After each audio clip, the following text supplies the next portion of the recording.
Exam होगा क्या में 2025 में आपका एग्जाम होगा। तब गंभीरता से समझिएगा, टोटल नंबर आपका 500, इसमें किसी का एक्स्ट्रा नहीं है। और जिसका एक्स्ट्रा होगा उसको अलग से 1 नंबर का 100 अलग का एग्जाम 100 नंबर का होता है। सबसे बड़ा क्या करना है कि अब आपके पास दिसंबर में, ये आपका चल रहा है दिसंबर में, कितना तारीख है 6 तारीख 12वां महीना 2024। एग्जाम आपका स्टार्ट हो रहा है, पता हो 2 तारीख 2वां महीना 2025 से एग्जाम चलेगा आपका। लगभग आपका एग्जाम कितना दिन चलेगा? 5 दिन। आपका 5 सब्जेक्ट है, एग्जाम आपका चलेगा 5 दिन। देखिए उसमें अल्टरनेट आपका रहेगा। करना यही है कि अब सबसे पहले जो हम आपको ऑब्जेक्टिव वाला किताब दिए हैं, ऑब्जेक्टिव वाला दिए हैं, उस ऑब्जेक्टिव वाला को आप क्या कीजिए, ऐसे पढ़िए कि ऑप्शन की जरूरत न पड़े, क्योंकि एग्जाम में आपको ऑप्शन मिलेगा। मिलेगा कि ना? एग्जाम में आपका ऑप्शन मिलेगा, तो आप यहाँ इतना याद कर लीजिए, इतना याद कर लीजिए कि आपको एग्जाम में लगे कि अरे कैसे ऑप्शन देगा तो हम मार सके। एग्जाम बताइए, आपको 1 नंबर वाला अगर याद आप कर रहे हैं तो उससे आपको क्या होगा कि क्वेश्चन पकड़ में आएगा, और ऑप्शन वाला भी पढ़िएगा तो उसमें 4 टाइप से क्वेश्चन पकड़ में आएगा। समझ में आ रहा है कि नहीं? दूसरी बात देखना है कि पहले आप ऑब्जेक्टिव को पूरा रख सकिए, उसके बाद आप समय निकाल के सब्जेक्टिव को, ऑब्जेक्ट जितना समय ऑब्जेक्टिव के देना उतने समय सब्जेक्टिव को। अगर 4 घंटा हम ऑब्जेक्टिव पढ़ रहे हैं तो 4 घंटा हमको क्या पढ़ना है? सब्जेक्टिव पढ़ना है। याद रखिएगा, नंबर सबसे अधिक उठाता है सब्जेक्टिव, हमेशा याद रखिएगा। क्या है, बहुत सारा बच्चा को दिमाग में होता है कि ऑब्जेक्टिव, बात सही है कि ऑब्जेक्टिव नंबर उठाता है, हाँ। ऑब्जेक्टिव अगर आपका एक गलत हो जाएगा तो इसमें कोई मतलब कि कॉम्प्रोमाइज नहीं चलेगा, इसमें आपको 1 नंबर ना बढ़ेगा ना घटेगा। और सब्जेक्टिव में यदि आप 5 नंबर का क्वेश्चन बना के आ रहा है, क्या नंबर के 5 मार्क्स के, अगर इसमें 5 मार्क्स समझ आपका क्वेश्चन पूरा गलत है, क्या है? पूरा गलत है, तो आपका कॉपी चेक करने वाला आपका कम से कम 2 से 3 नंबर आपको दे ही देगा। कितनों गलत है तो रह गया, कैसे मिलता है? तो देखिएगा, टीचर के ऊपर डिपेंड रहता है। अगर आपका राइटिंग साफ, तो हम हमेशा राइटिंग पर इसलिए आपको कहते हैं कि आपको राइटिंग पर इसलिए फोकस कीजिए, क्योंकि राइटिंग अगर आपका साफ रहेगा तो आपको नंबर आपको मिलेगा। राइटिंग अगर साफ नहीं रहेगा तो नंबर आपको नहीं मिलेगा। जिसका भी राइटिंग अगर गड़बड़ है तो वो इतना अभी से लिखो। 30 क्वेश्चन का है आपको दे रहा पता, प्रतिदिन इसलिए दे रहे हैं कि बच्चा कितना याद करेगा, याद कितना कीजिएगा। क्वेश्चन यदि हम आपको दे रहे हैं लिखने के लिए, तो आपको 30 क्वेश्चन में अगर नहीं कम से कम तो 2-3 क्वेश्चन तो याद अगर प्रतिदिन होगा, तो हमारे पास 2 महीना का समय, अगर 2 महीना हम पढ़ेंगे तो 2 क्वेश्चन मतलब 60 क्वेश्चन याद हो गया।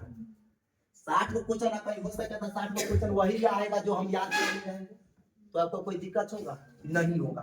अब आइएगा, देखिएगा ऑब्जेक्टिव में, देखिए ऑब्जेक्टिव में पहले आप बिना देखे पहले अनुभव कीजिएगा कि इसका आंसर होगा क्या। जैसे अभी हम आपको नया वाला बुक दिए, देखिए ये वाला बुक जो दिए हैं, इस बुक में आपको देखिए ऑब्जेक्टिव क्वेश्चन एक्सपर्ट आर्ट्स का है। इसमें आपको चैप्टर वाइज पूरा ऑब्जेक्टिव दिया हुआ है। क्या दिया हुआ है? Chapter wise objective. अगर ये याद कर लीजिएगा ना तो आपको एक को कहीं से नहीं छूटेगा। ये आर्ट्स वाला के लिए रामबाण है, रामबाण। भले हर टीचर का अलग अलग किताब पढ़ाने का अलग हो, बहुत सारा टीचर अपना क्या करता है, कोई नहीं पढ़ाता है।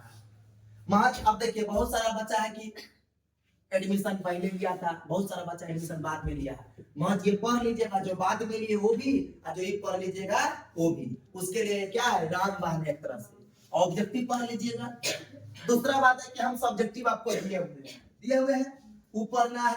तीसरा बात देखिए, सबसे पहले तो जो नोट्स के दिया ऑब्जेक्टिव वो वाला जरूर याद कर लीजिए। क्या है कि वो ऑब्जेक्टिव जाते हैं क्वेश्चन बैंक से घिंचा हुआ ऑब्जेक्टिव है, चुन चुन के लिखा जाता है उसमें, और उसमें से हमेशा क्वेश्चन आपको लड़ता है। जैसे उदाहरण में देख लीजिए, आप सेंटर आपका एग्जाम हुआ है।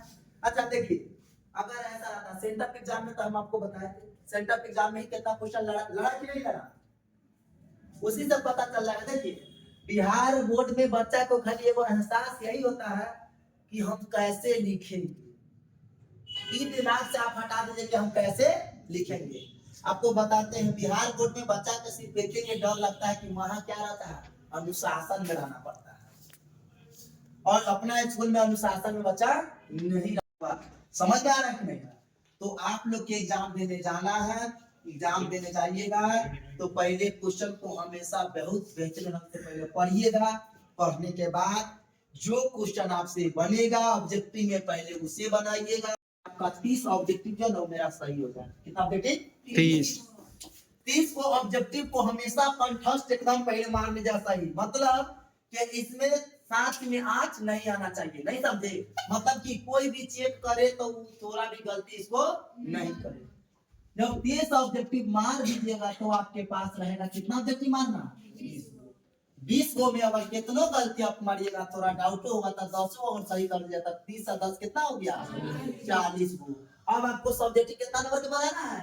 50 नंबर के।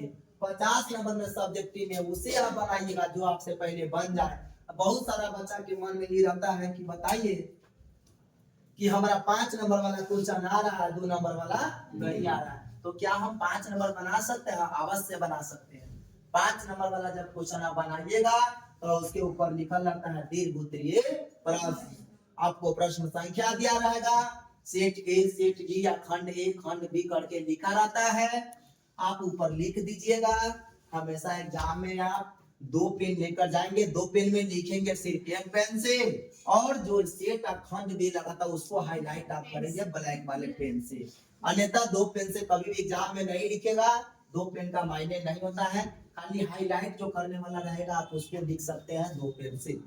किसको? ब्लैक पेन से, ताकि क्या होगा टीचर को समझ में आए। दूसरा बात, जब भी